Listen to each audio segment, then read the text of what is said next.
Today is a very important day, a little nerve-wracking, kind of exciting. We are finally getting our well, I think, hopefully. What I mean by that is they are coming here to drill today. However, we don't actually know 100% if we will hit water. When we were looking at this house and making an offer, we made it contingent on if we find water, and we basically hired someone. He came out, he took a look, he picked a couple sites, and he essentially x-rayed the ground. Today we're getting a groundwater survey done. Nothing's for certain, but yeah, with Nathan here, it'll give us more confidence. And you know, with it being escrow, like if we can't find water, we can't live here. You know, if we don't have water, it's just impossible. See how hot it is now. So yeah, that's the one hurdle we got to jump through in order to go through with this property. Hopefully we find some water on the property. He's basically looking for water. He's, you know, looking for signs of water, but you'll learn more about that later, I'm sure. So we set off kind of a series of different size charges, sending different strengths of the compression waves and the subsurface data here. So is that just sending like down a vibration or something? Is that... Yeah, it's like a energy wave. Mm-hmm. You know, like an ocean wave, but yeah, but no, it's not.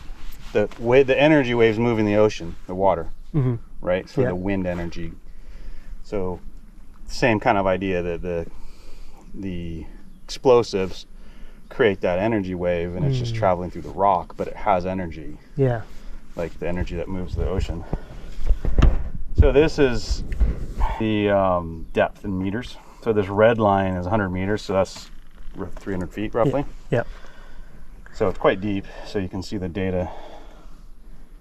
So we'll zoom in on this a little bit. This is the voltage. Very small voltage, 0.002, right? Because you imagine we're not creating a lot of electricity from an aquifer. This is the geophysical effect, the seismoelectric effect they call it, where if you do send energy through the aquifer, there is a very subtle electric response created. It's not really.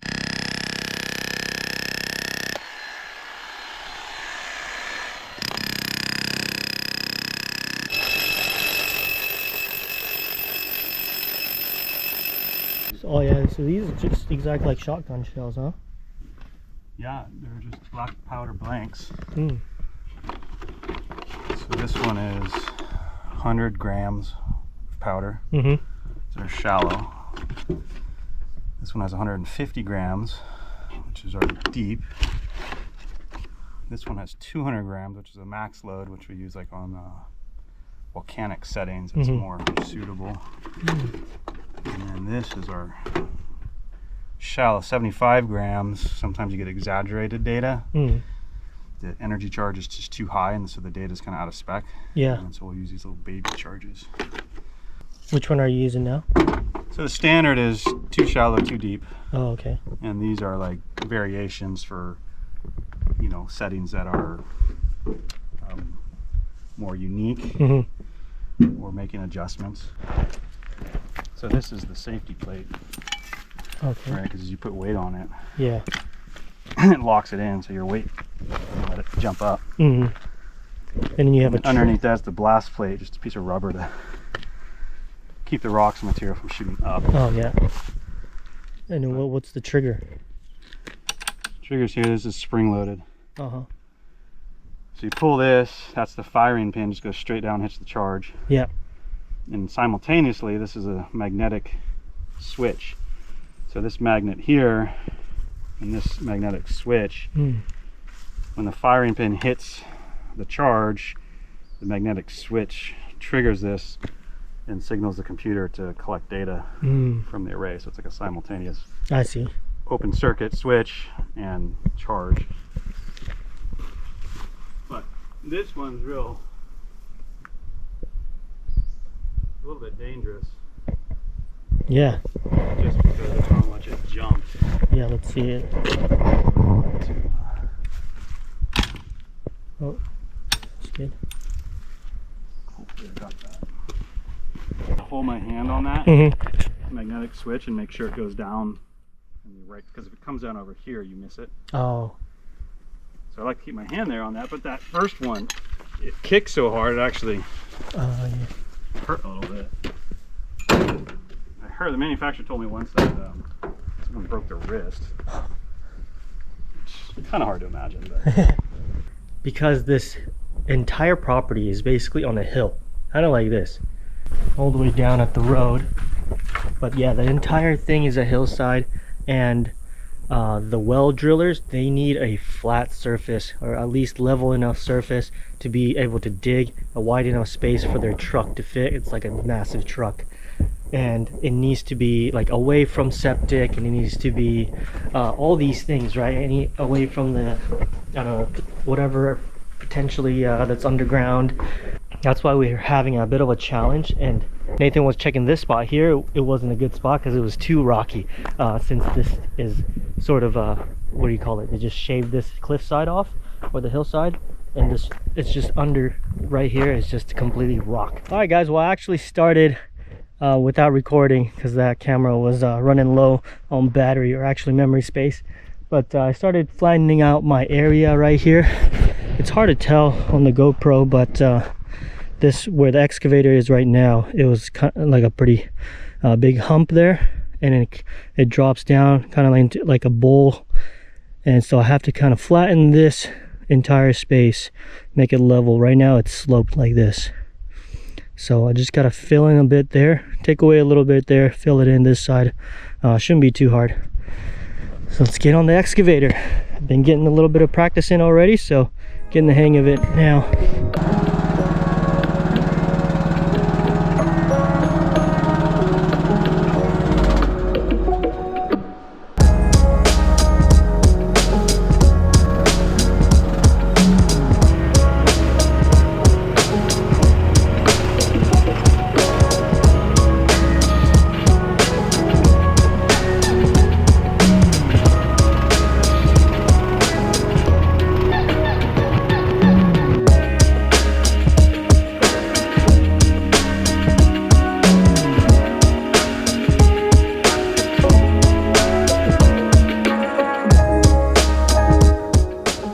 Check this out. We were able to flatten this area pretty good with the excavator. I put about 5 hours on it so far, and the excavator is performing great. I love it, actually. It's really nice. There's been a bit of like some of the bigger rocks and stuff. It has a hard time kind of pulling that up. I guess sometimes it's not just not powerful enough for some things, but I mean, it's worked great. Look, we were able to do all this. A couple of janky things I found though about the excavator on the first 5 hours. So the first kind of janky thing I noticed about the excavator, while I was going about my business doing the whole thing, I noticed like it started getting louder at one point, and then a little bit later I realized that this little muffler piece came off, and it's actually like, the way it's on there is terrible. They just use self-tapping screws, and watch this, they just screwed it into just right here, and they just use self-tapping screws and literally just screwed it on to this thin metal sheet right here. So it just, you know, vibrated and then just ended up coming off. So we'll have to fix that maybe. I mean, this is not really anything. It dampens the noise a little bit, but not much. There's not really much to it, this guy. But yeah, I could put that back on there. Maybe actually bolt it on or something. Bigger potential issue. I'm not sure if it's a huge issue, but it's definitely an issue that I found here. These tiny screws, these tiny little guys right here. I noticed this is like where you put the lube and stuff for all the joints, and a lot of them have this little thing, this little screw, and I noticed it was kind of loose, so I tightened it. There's one up here. I got my little ratchet wrench, and then as I tightened it, I kind of tightened it slightly too hard. I barely tightened it, but it was just too hard for this piece and it actually broke off right here. And hard to see on the GoPro, but on this side it's actually just broke off with very little effort. It was right there. Yeah, I'm not sure what to do about that. I don't even know how I would get that out to replace it. If you guys know a solution for that, let me know in the comments, because yeah, it's probably not good. So far those are the only two things that's really like broken or gone wrong with the excavator. Everything else has been great. It's been performing awesome. I love it. So if we don't find water, we're out of that money. But I mean, I'm pretty certain we're gonna find water. It's just a matter of, is it gonna be as good as we think? And obviously water is very essential to being able to live here. We have been living off of rainwater collection, and we've been really lucky this year that it has rained a ton. But California has had a lot of droughts in the past. So if we hit another drought, we're not going to be able to collect water. We're not going to be able to really have the garden. We can truck some water up here, but we'd like to avoid that because it's expensive. And yeah, 100% we wouldn't be able to have the garden that we have if we don't have a well. First, I want to show you guys the platform that I have created. Not really platform, but you know, the space on the property that I created. This flat space that was once a hill, all done with diggy smalls, and it's a pretty big pad. So if you go from one end to the other, it is about 15 feet wide, and the length is about 60 feet. Close to 60 feet. So yeah, I've created a really nice flat space for the drillers to come in and get that drill rig up here. It's very big and long, so that's why they need all this space from the edge right here. Hi Roscoe. Hi buddy, nice for you to join us. Are you ready to start drilling a well? From here all the way till about right here is all nice, compact, hard ground. The rest of it, this stuff here, is all fill, so it's kind of not as compact. So that's just going to be kind of, they can't park on it, but they can still stand on it and be perfectly fine. It's a little softer ground. So Diggy Small's already paid for itself, basically. I paid $3,600 for that mini excavator, and it's already done about that much amount of work, probably. If not more, it would have cost me to hire somebody to do this. Anyways, they're about to be here soon. If we hit water in this first try, going about 200 feet deep, if Nathan is accurate with his readings, the whole drilling, I think the drilling part of it costs a little over 10 grand, and then 10 to 15 grand, and then it's another 15 grand, 15 to 20 in order to put in the infrastructure, all the pipes, plumbing, all the pumps and things of that nature to get it to the house.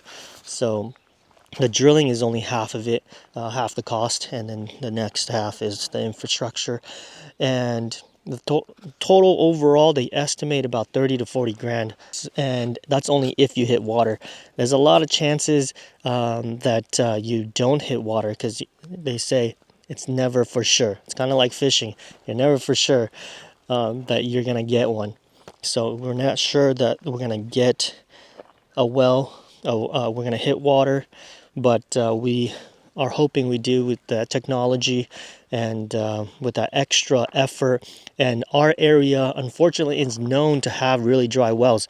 The neighboring homes have, a lot of them have wells as well, but all of them are less than 1 gallon per minute.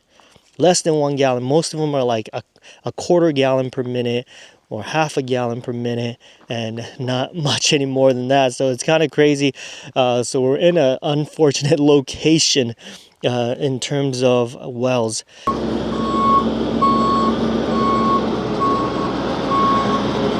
Yeah, that. That's a big ass truck. Barely.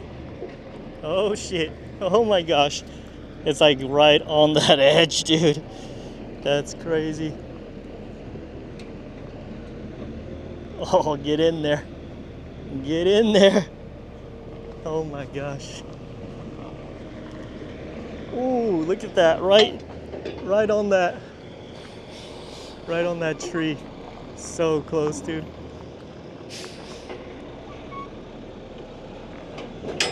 They just went for it. They didn't even like come up to take a look. They just sending it. I think they got it though. Damn, that is so close right on that tree. There's like 2 inches on that tree, dude. Oh my gosh. And then on this side is it's pretty much maxed out. Oh, they might need another foot. Would have been good for sure. Oh man, here we go. They're kind of talking about it. See if it's gonna fit. They're kind of. I think if they can just send it straight through, maybe. It's hard to tell on this side. Oh, dang, that's tight. Yeah, you see how big that truck is? Yeah, the only thing is this little curb right here I need to take out. So we're gonna do that real quick, I think. Wow, guys, take a look at this. The truck made it in. Man, that thing is huge. It's hard to tell from this angle, but yeah, man, that was so close. First thing you need to worry about is for them to bring in this huge rig and be able to fit. And that was my first obstacle, and I'm glad that it all worked out, because it's hard to imagine how big this rig is, even though they tell me, you know, you want to have about 40 feet length at least, but it's hard to imagine that, you know, when you're just, you know, you don't have something to compare it, it's hard to imagine the height of it. It's really tall. But anyways, they're gonna get started. Okay, and Roscoe's got front row seats to the action. He's studying and learning so he can do it next time himself. He can dig. And they got the truck on some couple of wooden blocks, and they're raising the back of it to level it out right now. From the side, you can really see how massive this truck is. It's huge, man. It's getting lifted up right now. We waited a long time for this, and this is kind of nerve-wracking because of how much it costs to dig a well, to drill a well. This is going to be, it's either going to pay off in the long run, it's going to have reliable water, but if we don't hit water, or if anything in the aquifer has changed since Nathan's been here, you know, who knows what's going to happen? Who knows if they come up dry, then what are we going to do? We're going to have to drill a new spot or just live off of what we have. I don't know. So we're hoping for the best, obviously.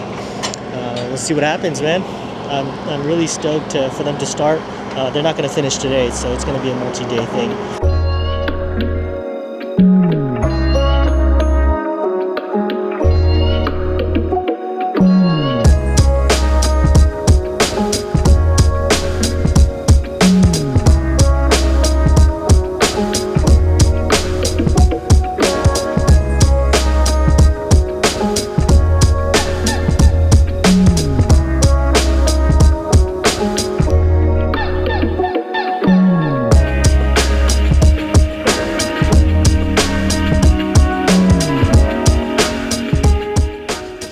Okay guys, day one of drilling. They just came and kind of just drilled a few feet to put in like this, the top for it, and they're going to continue tomorrow morning.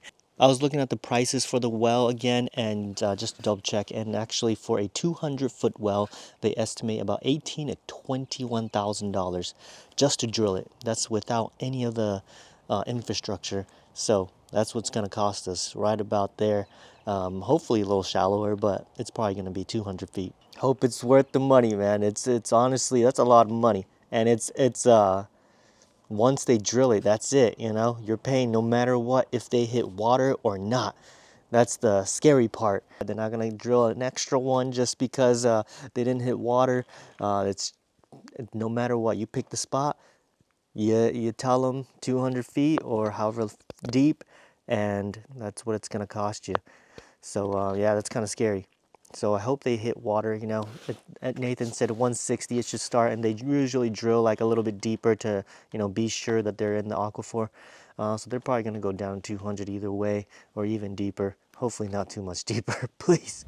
Today is day 2 of drilling the well. They just got here. They have another big truck. I think it's all the piping material.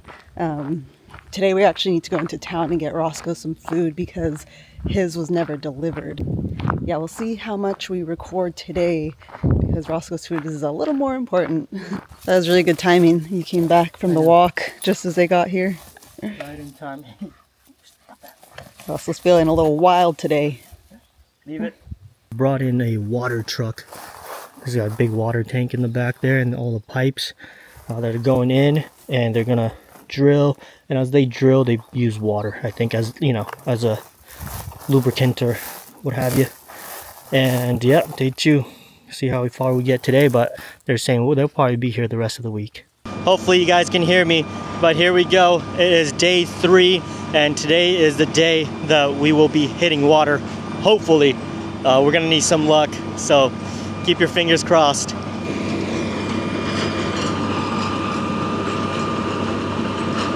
All right, guys, well, I came up to the garage to get away from the noise a bit so I can do a little bit of narrating. We are currently sitting about 70 feet deep, and if you saw the darker black stuff, he was telling me that is shale, and shale is no good. But we just got to some lighter gray stuff, which is sandstone, and sandstone, he said, is good, so we're looking good. And on another positive note, he says that there's already some water coming out. As you can see, they are sending water down, but not that much. But they think that we have already tapped into some kind of water source down there. So we are looking good. It sounds good. They're only 70 feet, so he said they'll let me know when they get to about 100 feet and see what we want to do. All right, guys, it's about 1:30. I'm gonna go give it a check, see how they're doing. How's it going? It's going, nothing really yet, just what we've seen earlier. Right on. We're like at 180 feet right now. 180? Yeah. Oh, really? Good. Oh shoot, guys! Oh man, this is nerve-wracking now, because he just told me that they're at 180 feet and nothing yet. Same stuff as we've kind of been seeing the last 100 feet. So we were kind of supposed to hit water around 160 feet, so we're way past that, and there's no water yet. So this is not good. This is not good. We're really close to getting 200, hopefully right at 200 or something. Things change, because it's not good.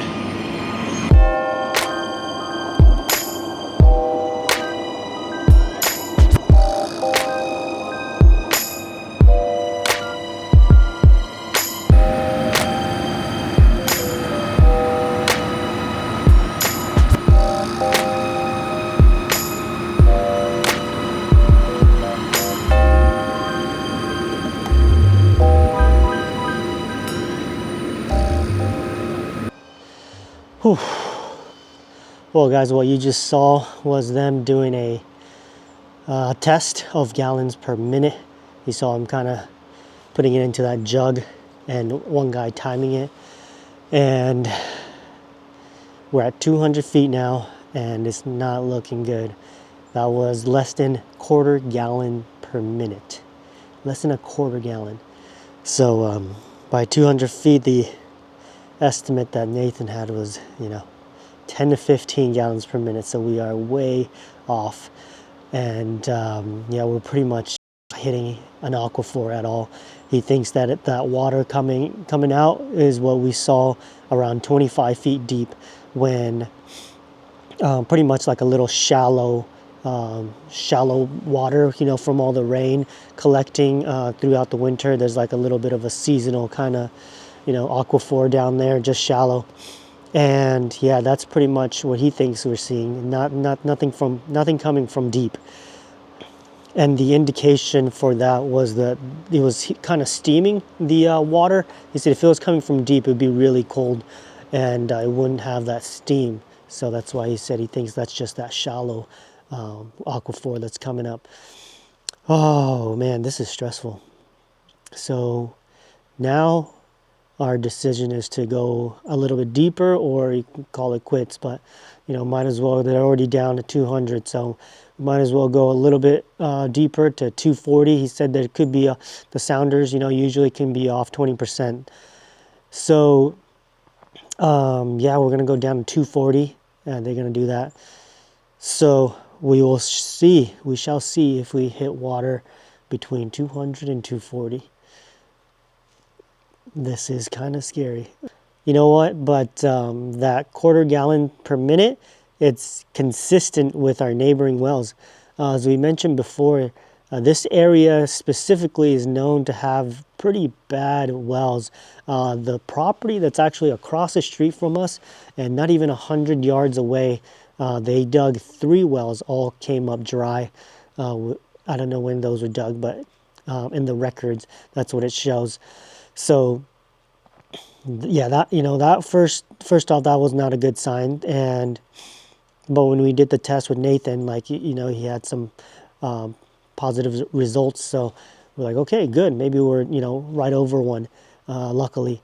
And oh man, it seems like we're consistent with the neighbors. Yeah, I don't really know where to go from here if we don't hit 240. Or if we don't hit water at 240. Yeah, I don't really know. We're gonna call it quits for the day for sure. But what do we do going forward? Well, I guess we'll wait till the end of the day and see what happens. Pretty damn stressful, this well. All right, guys, I just came down, and yeah, it doesn't look good. It is even drier than before. It's all shale. That's not good. So he just signaled to me that just gonna call it quits. Nothing, huh? Nothing. Because I pretty much went dry on those last couple sticks. Yeah. Just to kind of see. And so that dry stuff will kind of patch up that little bit of water that we had up on top. And so yeah, I didn't pick crap up. And it's all shaly. It's shitty material. Yeah. I wouldn't suggest continuing to keep going deeper. Yeah. What you could possibly do here, when you go back up there, you could try to get a hold of Nathan. Yeah. And have him go over his material and kind of see. Yeah. What he could see there. Maybe he might see something a little bit deeper in his material. But the sounder. Yeah. And no, just tell him that, yeah, we got down there, we went down to 240 feet just to make sure that we made up any difference, that we didn't miss anything. And so technically at this point, we would just be probably backfilling this thing and packing all this crap up tomorrow and wanting to move up to that third site. The plus thing about that one is, we know it's not a big producer, but it would be cheaper hooking it up, getting it all installed, like the trenching and the water and the power, and you wouldn't need as big a pump. Down here, I think you'd need at least the minimum as a 1-horse pump to push it all the way up to your tanks. Right. 1.5 horse at the most. So that's the plus thing up there. Right. Okay, guys. Well, we have bad news. Yeah. Bad news. We went to 240 feet.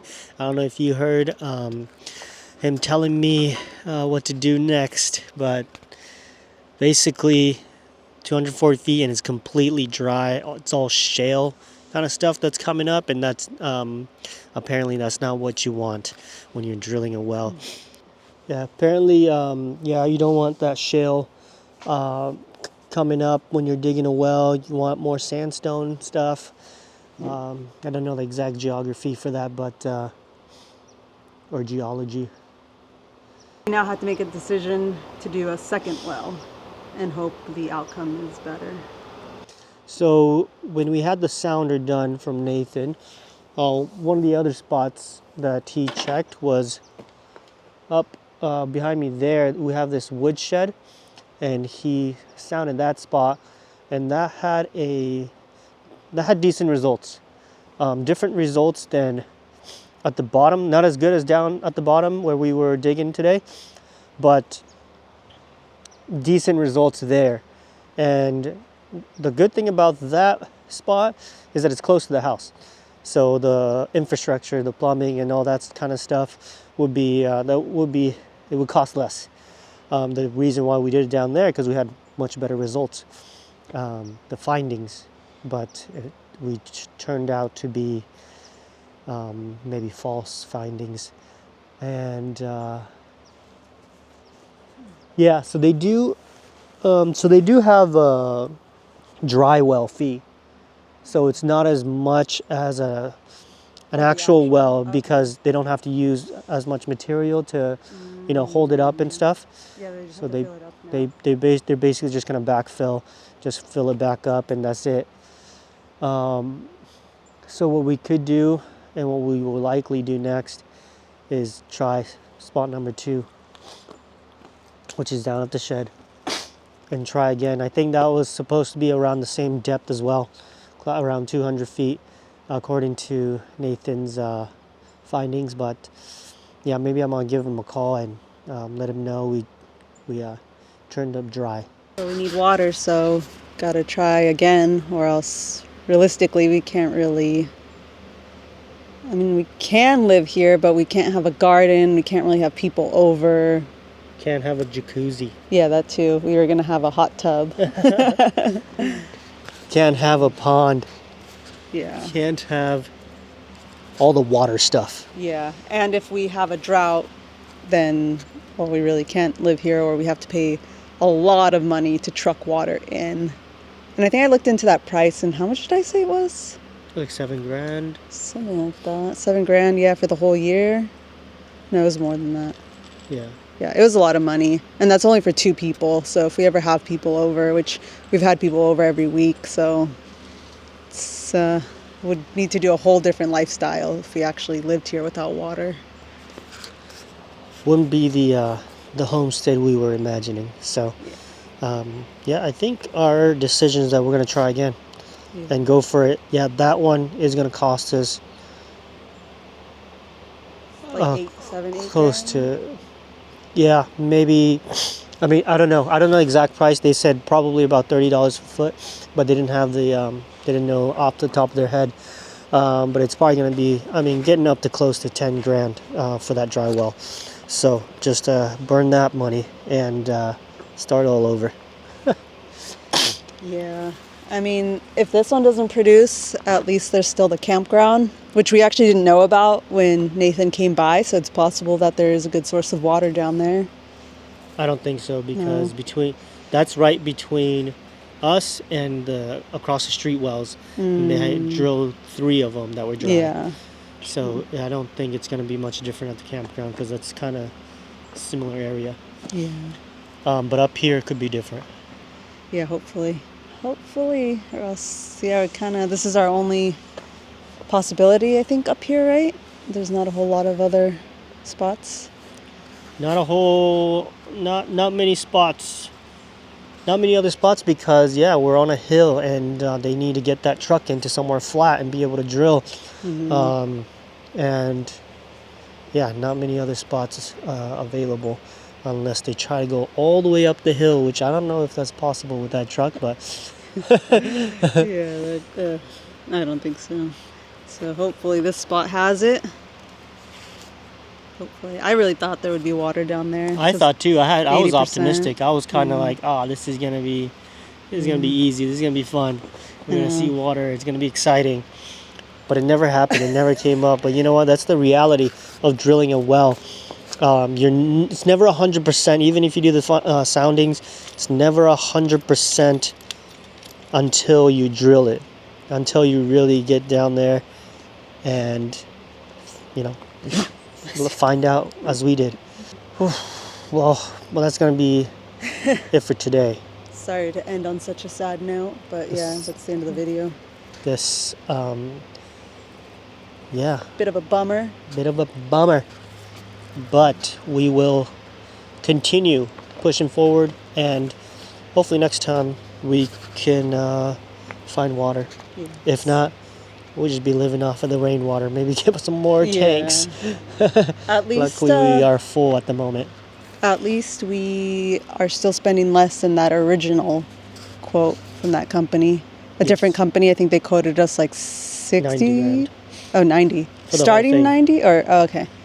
Yeah. Yeah, because they did say like there was potential for it to be more expensive, Of which we course. were like, yeah, we don't have $90,000 with the potential to be more. Yeah. So $7,000 hurts, but it's not 90 grand. Yeah.